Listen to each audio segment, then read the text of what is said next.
So, welcome to Unleashed Learning TV and Unleashed Learning Radio for our podcast listeners. If the demands of our profession are causing you to lose heart or feel depleted, our season premiere is designed to help you reconnect to yourself, your vocation, and offer ways to stay fully hearted even during difficult times. So, Parker J. Palmer is here. He's one of my great teachers. He's the author of 10 books, including several award-winning titles, including The Courage to Teach and Let Your Life Speak. And he helped found the Center for Courage and Renewal. Please do yourself a favor and watch or listen to this episode so you can stay connected to the greatness that is you. Parker, with huge honor on my part, welcome to Unleashed Learning TV. Welcome. Thank you, William. Good to be with you.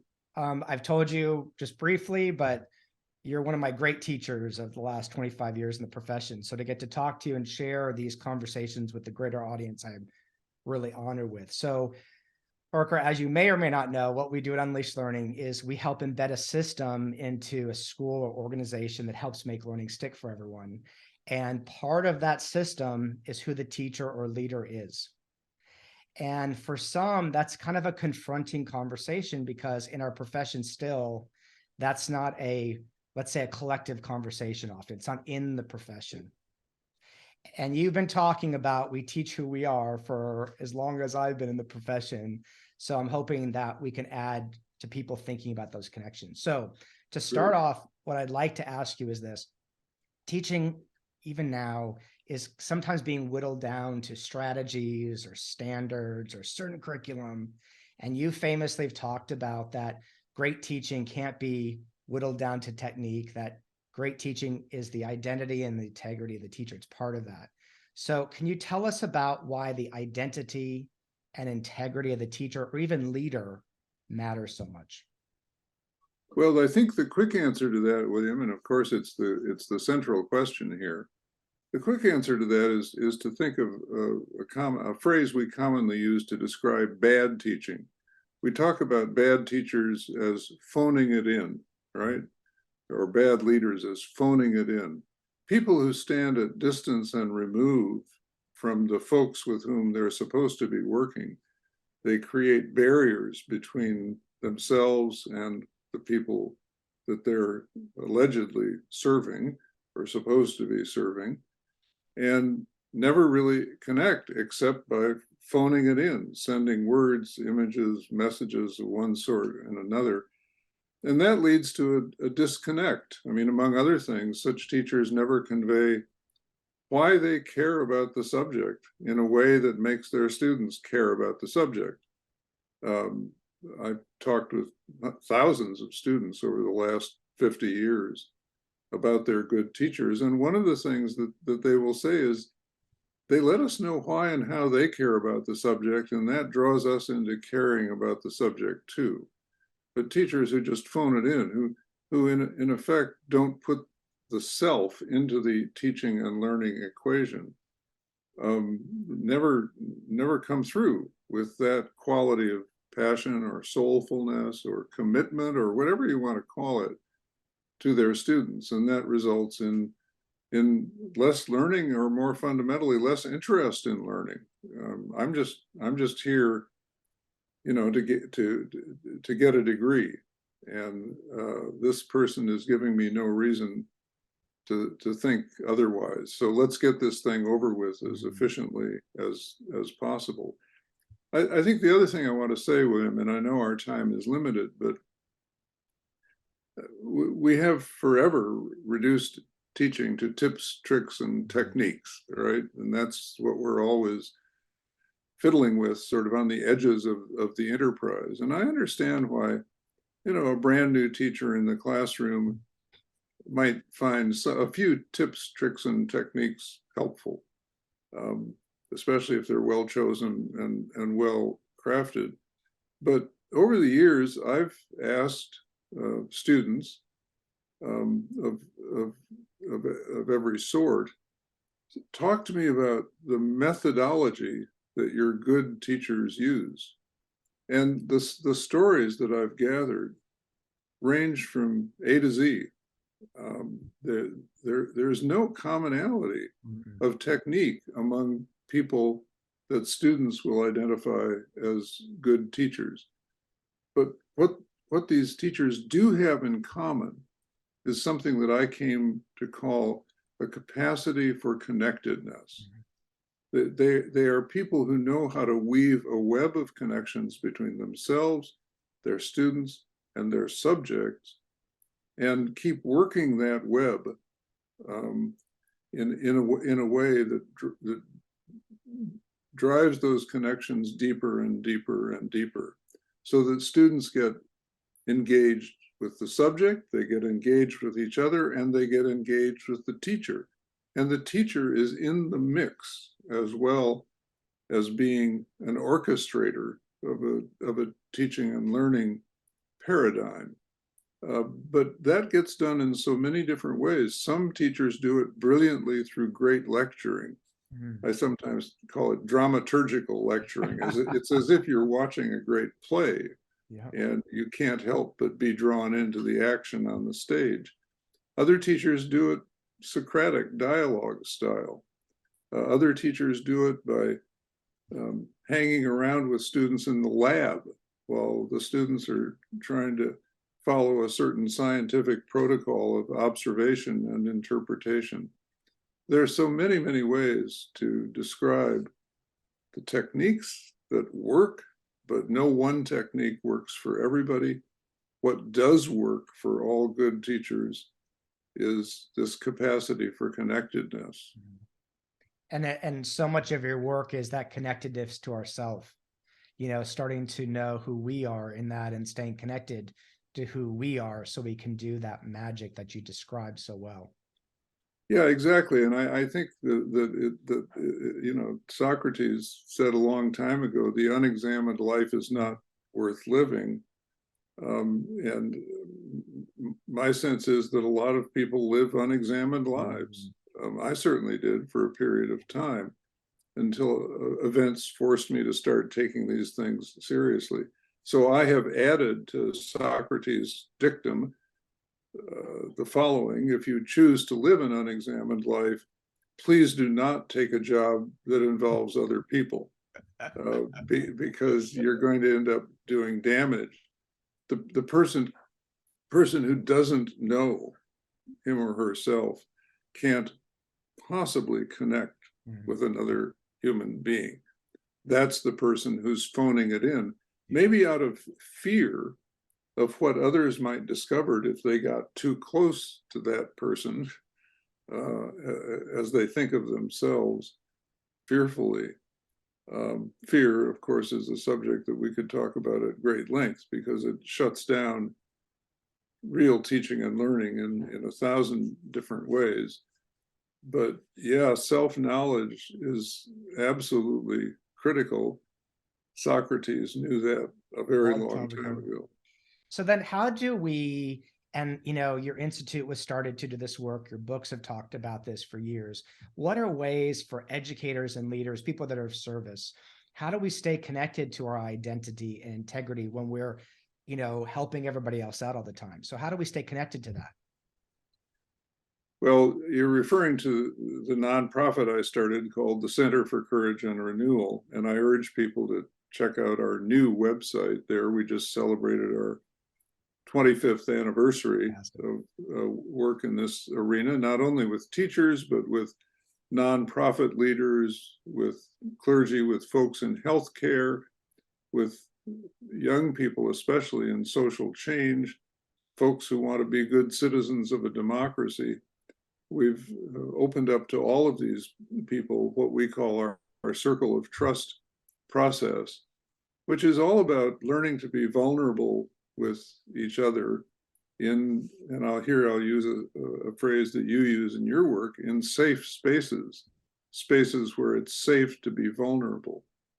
We don't open ourselves vulnerably to self-exploration with others because we've so often been offered spaces that are unsafe, spaces where if we open our hearts and wear our hearts on our sleeves, somebody's going to take us on. Somebody's going to tell us we're wrong. Somebody's going to find fault, going to want to correct us or set us straight. And in our circles of trust, we have ground rules enforced by very well prepared facilitators to prevent those habits from happening. So that one of the basic rules of a circle of trust is no fixing, no saving, no advising, and no correcting each other.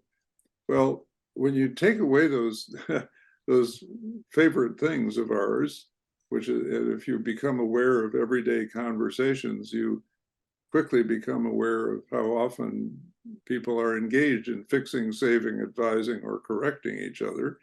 Take away those habits, what's left? Well, the first thing that's left is the need to listen deeply to what the other person is saying. That's part of what goes on in a circle of trust for, let us say, 25 K through 12 educators, which is our typical cohort model, held together over time, over a series of weekend retreats. The second thing that we teach people to do and help them do is to ask honest, open questions. Questions that aren't little advices or little corrections in disguise. Or agendas. When I teach, when I teach, when I teach the process, I always love to say, have you thought about seeing a therapist is not an honest, open question. It's really, you know, my sneaky little admonition that you ought to probably see one soon. Yeah. Because I'm worried about you. But if I say to you, well, this difficult situation you just described, has anything like that ever happened in your life before? And if so, what did you learn from it? That will a question like that will help a person hear themselves more deeply into speech.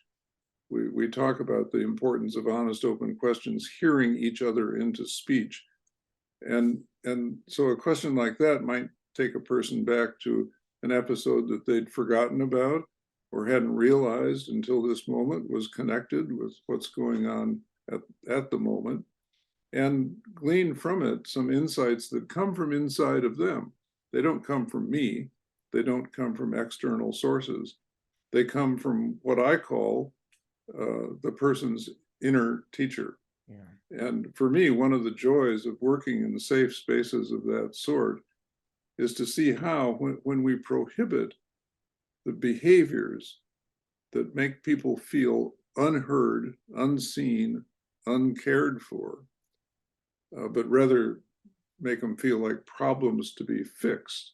When we prohibit those behaviors, we open up this whole realm of human possibility where people can think out loud with folks who are also teachers or in the same role that they are, who know the work, who know its pressures and demands, and come to a deeper self-understanding of who they are in that role. Not only by speaking about their own struggles, their own fears, their own hopes, their own successes, their own failures, all the places we don't normally go when we're in an unsafe space, but also by hearing other people talk about those things in those in their lives, with that rich mix of self-speaking and listening to others engaged in honest self-speaking. I come away with a whole new sense of who I am, especially over a period of time, as those 25 teachers come into more and more trusting forms of community with each other. You know, I told you before, I've participated in that process and can speak to the power of that. And when I thought during that process was how revolutionary it is in a time of it's just about the standard, or it's just about the this, or it's just about the this. And 25 years later, like I said, still stays with me, those conversations, both I got to have and people got to listen to. So it makes me ask the next question, which you've written a lot about the hidden wholeness. And you talk about that, you know, we all have really a hidden wholeness. And often, our own truths are there if we're provided, like you're talking about, an opportunity to hear them for ourselves. So how do we, as people serving others, and you kind of just said that, stay connected to that hidden wholeness? What does it take to stay connected to that inner teacher, as you described? Yeah, well, I think it requires something that most of us don't do nearly enough of, which is listening to ourselves. When we're in retreat mode in a circle of trust, we'll get to a point where I will say the following to the retreatants. In most conferences you attend or most circles you sit in, you take the most notes on what the leader says, the second most notes on what interesting people in the circle say, and the third most notes, the least notes, the fewest notes, if at all, on what you hear yourself saying. In this process, I want you to reverse that order. I'm leading here, but I've written it in books, so you don't need to write down what I'm going to say. Read the book if you need to, but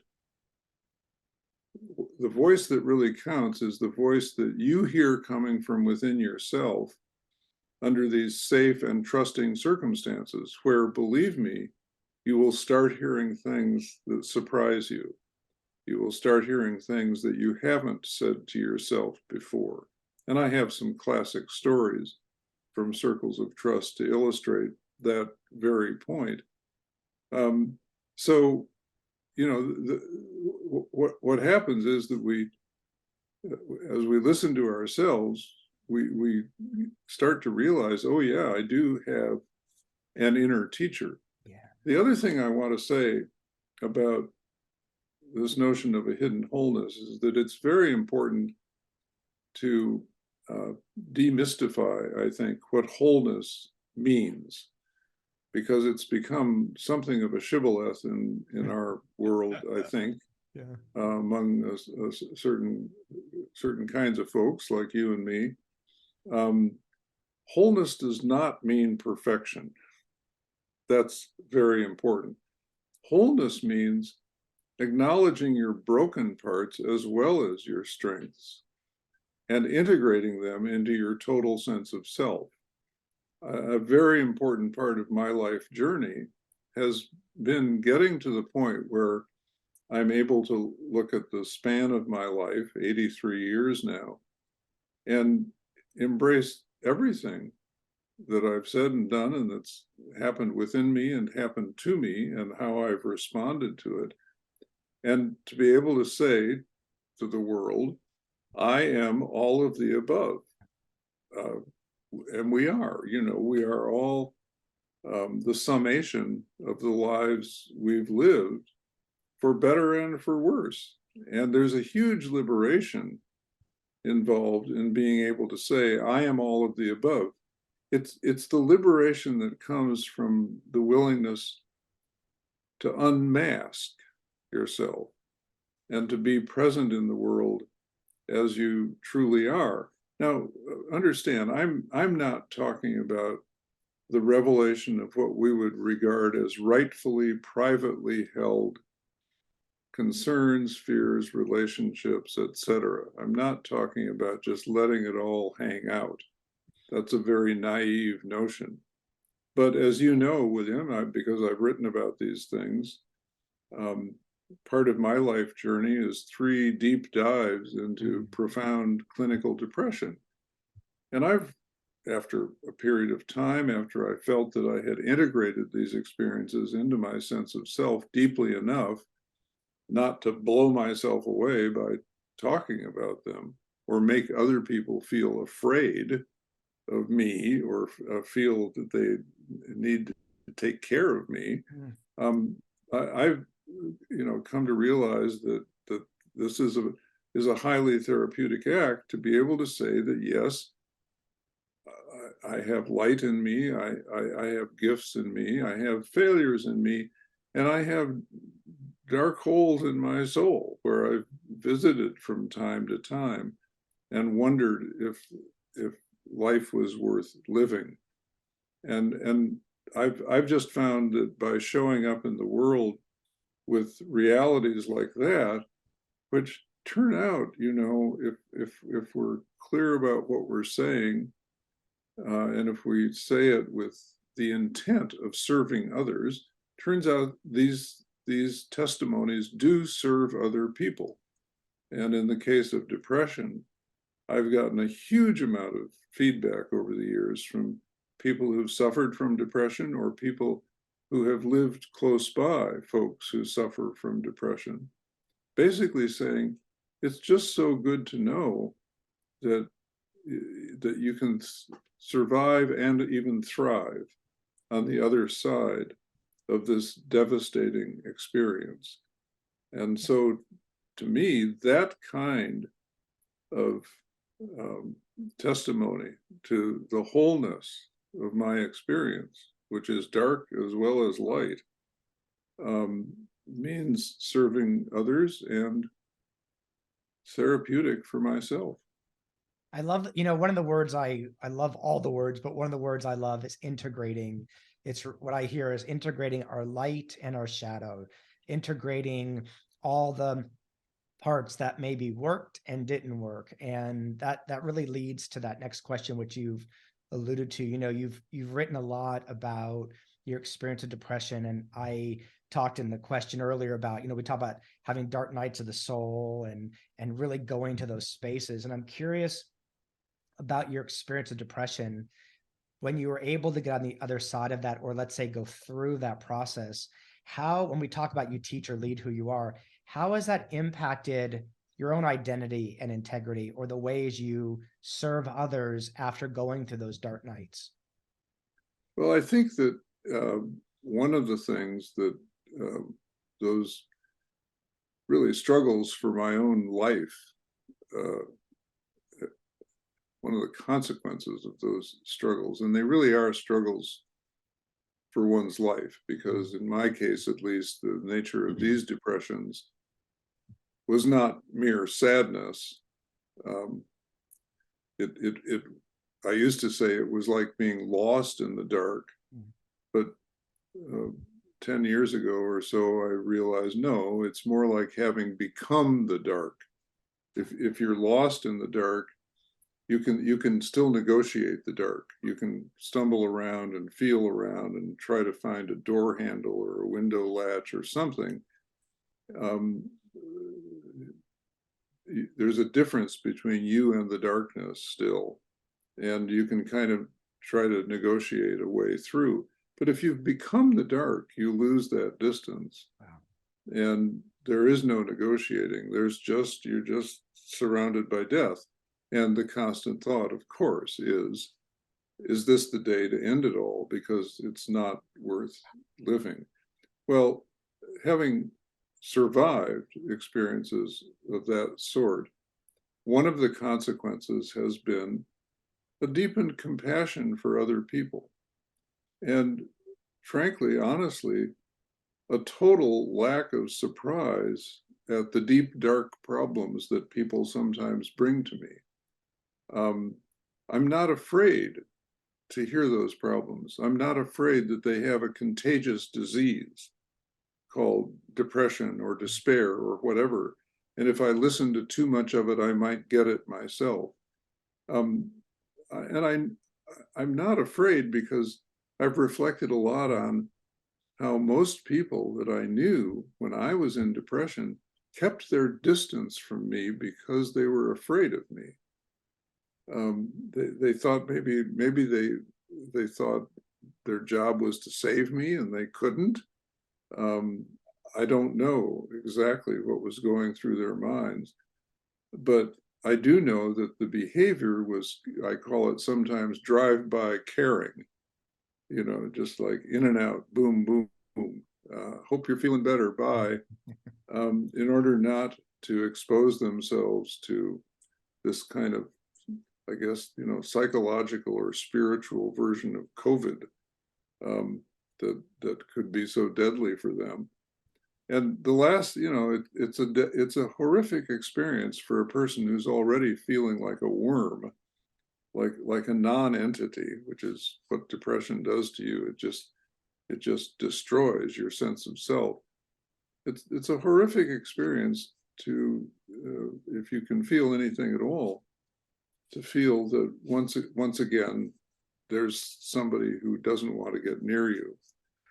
Fortunately, I had a few experiences of a different way of relating to me that some people found and practiced, which was, salvific, really.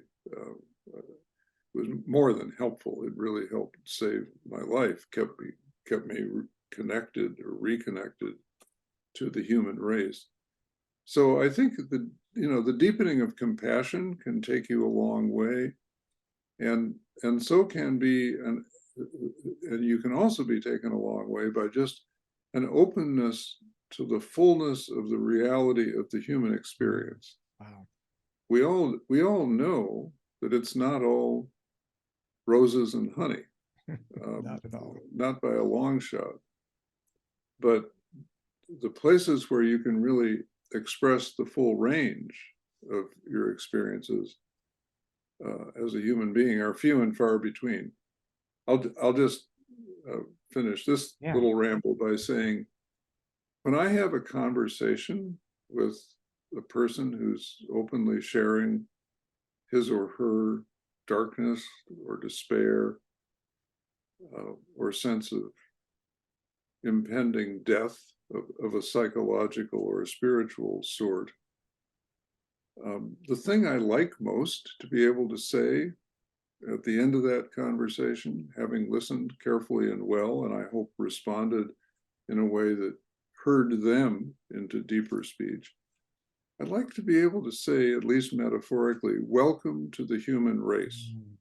You haven't said anything here that sets you outside the pale, beyond the limits of what humanity is supposed to look like. Everything you've said, I can recognize as part of the human condition, because I know that in myself. And that's a precious piece of knowledge when you can deploy it in support of other people. As you're saying, I think, as we say, we teach or lead who we are.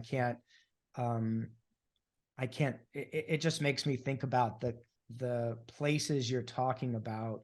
Those aren't places that are in the toolbooks or the strategy kits and those dark nights are where we can find what the teaching or the approach really is. Okay, I've got two last questions for you, Parker, in this process. And you talk a lot about living an undivided life. I always think about in your first book, well, it's not probably your first book, The Courage to Teach, you talked about the Rosa Parks effect. When she decided to sit in front of the bus and they were going to arrest her, and she said, "You may do that. You may do that." So can you talk about the difference between a divided life and an undivided life from your perspective? Yeah, thank you, William. It's an important topic to me, and I think important to this, sort of implicit in this entire conversation. So here's one way to look at it. I think we are born whole, undivided. And the fascinating thing about an infant or a very young child, and I think the reason that we like to be around them, is that whatever's on the inside comes immediately to the outside, both literally and figuratively. There's no governor in a young kid saying, "I better watch what I bring into the world here. I better be careful about how I express myself. Maybe it's okay to express happiness. That seems to please the adults around me. But I guess I better not express rage or anger because they seem unhappy with that." There's nothing like that. A kid does what a kid does, and they emotionally can turn on a dime, as we all know. But that quality of being whole, of being fully present with everything we've got, the darkness and the light, that sadly starts to disappear pretty soon. Tragically, for some kids, it disappears at home because they're growing up in environments that are unsafe for them to express who they really are. There are lots and lots of folks in the LGBTQ plus community who can tell you, harrowing stories about that.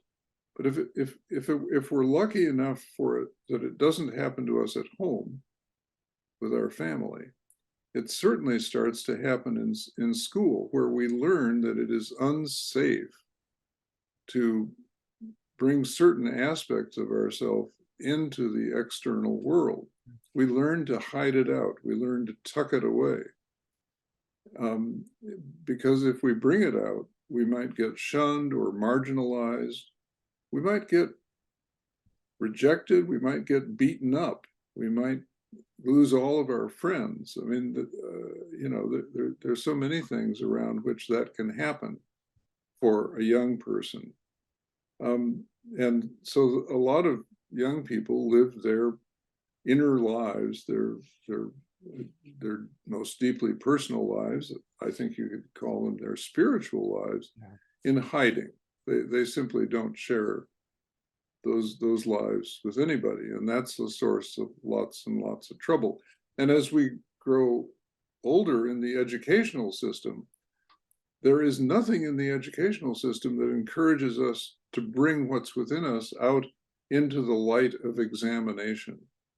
I went, you know, like a lot of folks in my line of work, I went from grade school through high school, through college, through graduate school, and ended up with a PhD. And the higher I got in the educational system, put higher in quotes, because I'm not sure that's actually a very accurate description.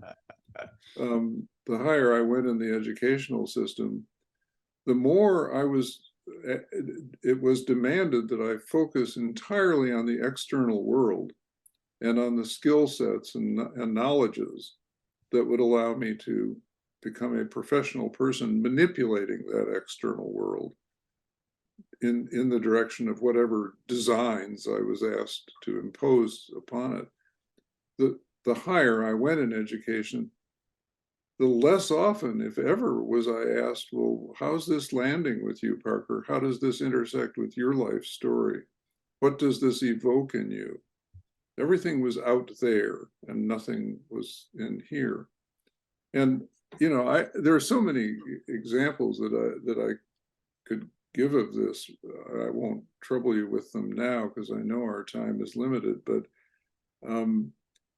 so many places in the curriculum where the tables could fruitfully be turned and the big stories of the disciplines could be intersected with the little stories of our students in a way that would generate deeper learning.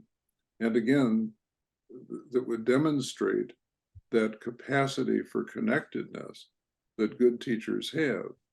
When a good teacher can take a history lesson about the rise of the Third Reich or the Holocaust, and then turn it as a lamp of illumination on the little stories being lived by the students in his or her class, and on the dynamics of the communities in which they're growing up and of their own families, the dynamics of bigotry, the dynamics even of fascism, you know, of fear of the other, right, and all that flows from that. That's powerful, deep-reaching teaching. It's not therapy. No. It's educating the whole person. It's challenging, it's demanding, it has to be well crafted and well held. But it's possible to do that. And I like to think that, you know, ultimately, the big stories of the disciplines and the little stories of our students need to be connected in an education worthy of its name. The big stories illumine larger dynamics, the little stories warm up those larger issues for human habitation, make them more inhabitable by ordinary human beings. And that's what a good education should look like. It reminds us how what we do at Unleashed Learning is show how to create that bridge between the content and the lives of people, of students. And what I'm thinking about as we come to the last question is the things you're talking about. It's such a reminder why it's confusing when the teacher or leader is brought back into the center of the conversation and in a time where we're detached from that many times. It's just about delivering content or whatever it is. at this time. So I want to end with, the book that started these conversations with me 25 years ago or 30 years ago, The Courage to Teach. And I wanted to end the conversation. I don't want it to end, but end it with this question is, why do you think, or why do you say it takes courage to teach or courage to lead? Yeah, well, thank you for a great question, and thank you for a great conversation. I've really enjoyed it. I'm not trying to sell books here, but I do want to say that some of what I've said. Thank you. I'll sell books for you. I've got them all. Thank you. Yeah. I want to say that some of what I've said is also found in a book called Hidden Wholeness. And this is another book called Let Your Life Speak. Yeah. I got hidden wholeness around here someplace, but yeah. Thank you. So just for folks who are looking for some footnotes or further reading, well, I'm awfully glad that I settled on the title, The Courage to Teach, which, interestingly enough, it's the only book where I had the title before I had the book. Usually titles come to me after the book is written or late in the process. But somehow that phrase just grabbed me. And I've often thought that one of the reasons the book has done well is that there have been a lot of teachers who have felt unrecognized by tips, tricks, and techniques books. And they looked at the title of this one and said, someone understands that it takes courage to teach. And they wanted to learn more. So I'm very grateful for that. It took me 10 years to write the book. It was putting together, quite a puzzle, and it was a great journey for me that I'll never forget. I think it takes courage to teach for a whole variety of reasons. I mean, these days, just on the very surface of things, we can talk about COVID and its impact on teaching and learning, its way of, moving teaching and learning to a remote process rather than an in-person process. We can talk about the impact of the politics, the nonsensical ideological battles that have arisen around COVID and how to deal with it. Really a shocking period of history, I think, when all is said and done, and when we look back on it, when a public health issue that was pretty straightforward became instead an ideological focus of ideological debate, which is sort of, I think the old-fashioned phrase for that is shooting yourself in the foot, or cutting, as my mother used to say, cutting off your nose to spite your face. Nasty stuff in any event. So we can talk about stuff like that that's very contemporary and current. It takes courage to teach when politicians are laying unreasonable and unreal testing standards on all students, without regard to the fact that students start at very many different places and need very different kinds of encouragement to grow as human beings. We can talk about the fact that it takes courage to work in a system where the only people who aren't at the decision-making tables in my government, and I suspect in yours, are the teachers themselves. But politicians who have no experience in the classroom and no gift for education are calling the shots. It's backwards, it's upside down, it's retrograde. And I have even nastier words for it, but I will spare your tender ears. So, but at bedrock, here is my experience in the classroom on why it takes courage to teach. You are standing there in front of a group of young people who you really care about, or you wouldn't be there. And you are sharing with them things, a subject matter you really care about, or you wouldn't be teaching it. So I'm assuming here the model of a teacher who Yeah. cares. That's my experience as a teacher who cares. You're standing there and you're looking at a group of young people who on the surface look disengaged, are non-responsive, seem not to care, seem to be sitting in judgment of you. And generationally speaking, there is nothing more painful to a person who's older than his or her students than what I call a presumption about the judgment of the young. So, you know, when you have a lot of young people day in and day out looking at you, and your interpretation of the way they're looking at you is they see me over the hill, they think I'm out of it, I'm a lot less interesting to them than whatever it is they're looking at on their iPhones or other devices, or the music that they're importing, you know, through hidden earphones behind the long hair.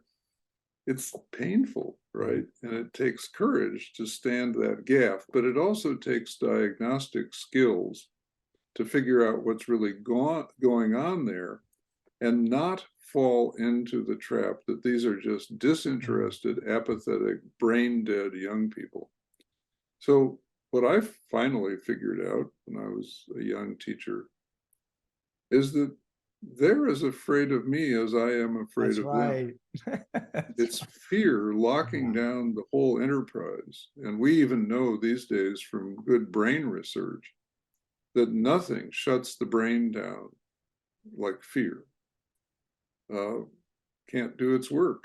That's To right. say nothing of the larger mind that isn't just cognitive, but all of our knowing capacities as distributed through the whole body, relational knowledge, problem-solving knowledge, et cetera, shut down by fear. So if I can start to decode that situation, if I can be the grown-up in the room and say, I need to teach to their fear, not to their brain deadness. Yeah. What do I mean by that? Well, if I teach to the brain deadness, I'm going to try to threaten them. You know, if you don't do well on this next test, you'll never get a job. Yeah. I'll see to that. Well, that doesn't work. We know that.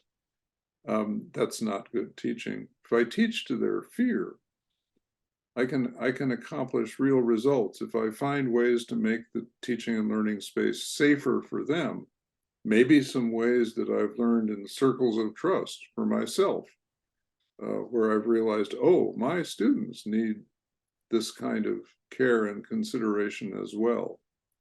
And if I can start to find ways to give them that and bring them out of the fear that they're experiencing, all kinds of ways to do that, I think, then I can start to get traction. So that's what I mean by teaching to their fear rather than to presumptions about them being apathetic or brain dead. So it takes courage to teach, I think, to work through all of that. When you're in a tight situation of that sort, teaching, it's hard to go back to the classroom every day. And it takes courage to keep going back and to keep making the hopeful assumption that there's more here than meets the eye.